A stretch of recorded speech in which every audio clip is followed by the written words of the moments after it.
Ganga versus मंगा। झगड़ालू सास और घमंडी बहू पार्ट 2। कॉफी बनाना नहीं आता ऐसा बोलकर मंगा अपने कमरे में चली जाती है। उसके जाते ही गंगा दंग रह जाती है। पद्मा वो एकदम पुराने जमाने की लड़की की तरह रहती है और पता नहीं क्या क्या कहा था तूने। आजकल की बहुओं से हम इससे ज्यादा एक्सपेक्ट नहीं कर सकते। ऐसा बोल रही थी तो गंगा को बहुत गुस्सा आ गया। पद्मा को जो कुछ भी बोलना था सब कुछ बोल दिया। लगता है तो अभी भी शॉक में है, मैं चलती हूँ। ऐसा बोलते हुए वहाँ से चली गई। उसके जाते ही इसका मतलब जो कुछ भी मैंने सोचा था सब कुछ उल्टा पड़ गया है।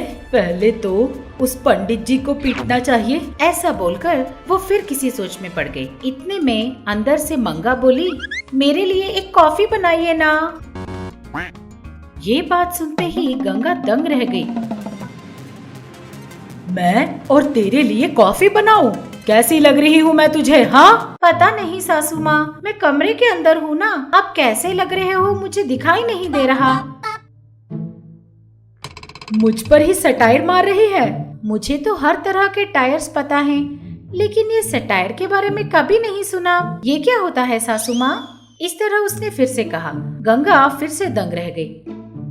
तूने मुझसे शादी के पहले ही क्यों नहीं बताया कि तुझे कोई कामकाज नहीं आता? आपने पूछा नहीं तो मैंने बताया नहीं। लेकिन उस वक्त तो तू साड़ी पहनकर एकदम अच्छी लड़की लग रही थी, लेकिन अब ये जीन्स पैंट क्यों? अच्छा, वो उस तरह के कपड़े पहनने से कोई मुझे पसंद ही नहीं कर रहा था।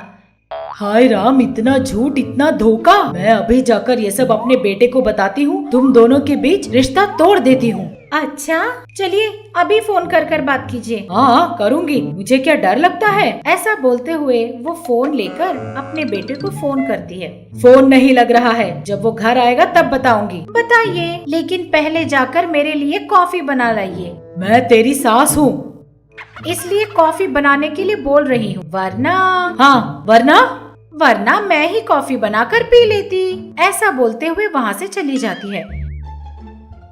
हे भगवान, मैंने तो मेरी बात मानने वाली बहू मांगी थी, ना आपने उल्टा जवाब देने वाली बहू भेज दी। शाम को गंगा का बेटा रवि आया। रवि के आते ही गंगा अपने बेटे के पास जाकर बोली, हाय राम बेटा, हमारे साथ धोखा हुआ है, धोखा।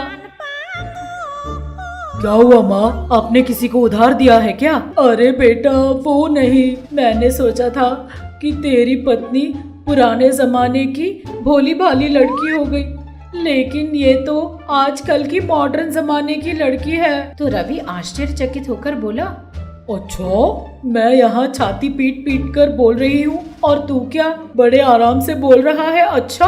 हाँ माँ, जब हम लड़की देखने गए थे ना, उसी दिन उसे देखकर मैंने सोचा था ये तो बड़ी पुराने जमाने की लड़की है, इसके साथ एडजस्ट कैसे करूँगा। लेकिन जब मुझे पता चला कि ये मॉडर्न लड़की है तो मैं बड़ा खुश हूँ। ऐसा बोलते हुए वहाँ से चला जाता है। अरे ये क्या, इसने मुझे शॉक कर दिया, अब क्या करूँ?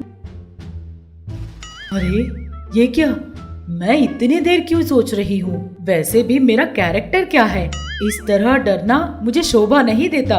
गंगा के नाम का मतलब ही सास के कैरेक्टर का केयर ऑफ एड्रेस हूँ मैं। ऐसी औरत होकर मैं अपनी बहू से डरूं? बताती हूँ। मंगा हॉल में बैठकर मोबाइल देख रही थी। इतने में गंगा मंगा के सामने आकर बैठ जाती है और हाथ में फोन कान के पास रखकर बोलती है, हाँ पद्मा बोल। क्या कहा? तूने अपनी बहू को मायके भेज दिया? बहुत अच्छा किया।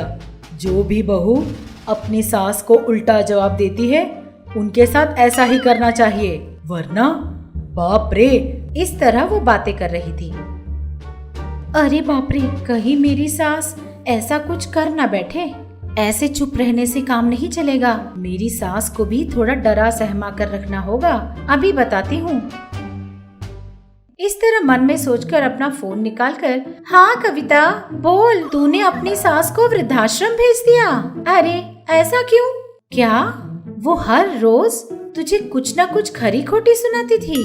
ये काम कर वो काम कर करके तुझे परेशान करती थी और बात ना मानने पर तुझे गाली देती थी? अच्छा, ऐसा है तो तूने गलत नहीं किया, इस तरह बोल रही थी। ये बातें सुनकर गंगा दंग रह जाती है और उधर मंगा अभी भी बातें कंटिन्यू कर रही थी। और क्या, हाँ हाँ, ये सास सब बुढ़िया हो गई है ना, तो अब ये पुराने जमाने की आदतें और आचार विचार इन्हें छोड़ते नहीं हैं। समय के साथ साथ अगर ये सारे सास ये सोचें कि समय के साथ हम भी बदल जाएंगे तो ये वृद्धाश्रम की क्या जरूरत। क्या मेरी सास के बारे में पूछ रही है? कहाँ यार, अभी अभी तो हम दोनों की दोस्ती हो रही है। देखते हैं आगे के दिन कैसे बीतने वाले हैं।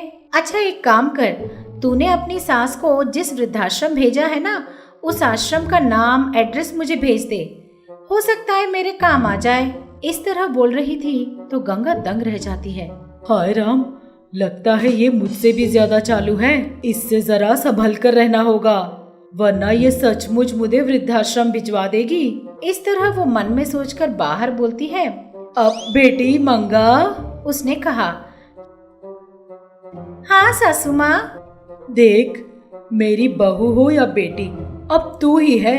तुझे किसी भी चीज की जरूरत पड़े तो बिना हिचकिचाए मुझसे मांग लेना। अगर आप मुझे बहू की तरह ना देखकर बेटी की तरह देखोगी ना, तो मैं ये चाहिए वो चाहिए करके आपको परेशान क्यों करूँगी सासू माँ? उल्टा मैं ही कर दिया करूँगी। तो आज से हम दोनों सास बहू की तरह ना होकर माँ बेटी की तरह मिलजुल कर रहेंगे। आपको ये सब बोलने की क्या जरूरत सासू माँ? इस तरह सोचते हुए दोनों अपने अंदर के डर को छुपाकर एक दूसरे से मिलजुल के रहने का निर्णय ले लेते हैं। और जैसा वो लोग सोचते हैं उसी तरह उस दिन से दोनों माँ बेटी की तरह मिलजुल कर रहते हैं। ये देखकर रवि भी बहुत खुश। गंगा हॉल में बैठकर अपनी बेटी से बात कर रही थी। हेलो माँ, बच्चों को 10 दिन की छुट्टी है ना, नानी के पास जाना है, नानी के पास जाना है कह रहे हैं माँ, तो भेज रही हूँ मैं। तू भी आ सकती है ना, 10 दिन तक रह कर जा। मैं नहीं आ सकती, नहीं होगा। आपके दामाद को ऑफिस में बहुत काम है, बच्चों को भेज रही हूँ देखो। अच्छा। ऐसे बोलकर फोन रखती है, तभी मंगा आकर। कौन था? मेरे नात नातिन आ रहे हैं, बेटी ने फोन करके कहा। अच्छा। हाँ, लेकिन तू फालतू के काम ना करके सीधे रहना। बच्चों के पास मैं क्या करूँगी सासू माँ? क्या पता, उनको दिए हुए चॉकलेट्स भी छीन कर खा लेगी तू। अरे, मुझे पैसों की लालच हो सकती है लेकिन खाने की लालच नहीं है सासू माँ। हाँ देखते हैं। ऐसे वहाँ से उठकर जाती है। अगले दिन गंगा के नात नातिन सोनू और राधा आते हैं। सोनू मस्तीखोर था, घर पर आते ही कूदना शुरू कर दिया था उसने। सोनू को रोकने के लिए मंगा ने बहुत कोशिशें की लेकिन उससे नहीं हुआ। अरे बेटा सोनू, जरा रुको, यहाँ आओ, यहाँ आकर बैठो। ऐसे दोनों को पास में बिठाती है। नानी, हमें ये गांव दिखाओ ना। गाँव? इस गाँव में क्या है रे? कुछ नहीं। क्यों नहीं है? पिछली बार आने पर तो एग्जीबिशन लेकर गई थी ना, इस बार भी लेकर जाओ ना नानी। तभी गाँव में एग्जीबिशन था, इसलिए ले गई थी। अभी नहीं है ना, कैसे ले जाऊंगी? ये सब हमें नहीं पता, हमें तो एग्जीबिशन देखना है। एग्जीबिशन एग्जीबिशन एग्जीबिशन ऐसे चिल्ला रहा था वो देखकर राधा भी। हाँ, एग्जीबिशन एग्जीबिशन एग्जीबिशन। ऐसे दोनों चिल्ला रहे थे कि उलझन में पड़ी गंगा। अरे अरे अरे अरे, त्योहार पर बच्चों को भेज दो तो अभी नहीं माँ, कभी और भेजूंगे, ऐसे कहने वाली बेटी। फोन करके मैं बच्चों को भेज रही हूँ कहने पर ही शक हो गया था। इन बच्चों ने कितनी मस्ती की होगी, लेकिन इतनी मस्ती नहीं सोचा। ऐसे मन में सोच रही थी सोनू बिना छोड़े। नानी, कब ले जा रही हो? और कभी क्यों, आज ही चलते हैं, चलो।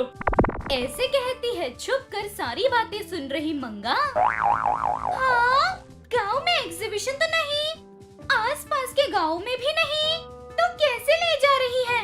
वैसे न जाने कहाँ ले जा रही है। ऐसे मन में सोच रही थी।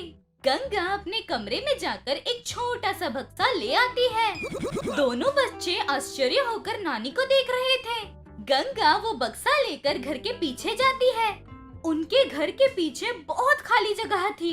नानी के पीछे जा रहे दोनों बच्चे आश्चर्य होकर नानी एग्जीबिशन को बोलकर तुम हमें घर के पीछे क्यों ले आई हो? रुको बेटा। ऐसे वो बक्सा वहाँ रखकर उस बक्से में से एग्जीबिशन की गुड़िया बाहर निकालती है। वो देखकर सोनू गुस्से से नानी, हमने एग्जीबिशन की गुड़िया नहीं मांगी, हमें एग्जीबिशन दिखाने ले चलो। ये एग्जीबिशन ही है, आंखें बंद करो। क्यों? आंखें खोलकर देखोगे तो चमत्कार दिखेगा, बंद करो। ऐसे कहती हैं दोनों बच्चे आंखें बंद कर लेते हैं। गंगा उस गुड़िया को जमीन पर रखकर वो भी आंखें बंद करके मन में कोई मंत्र पढ़ती है। आंखें खोलकर देखते ही खुश होते हुए हाँ बच्चों, अब आंखें खोलो।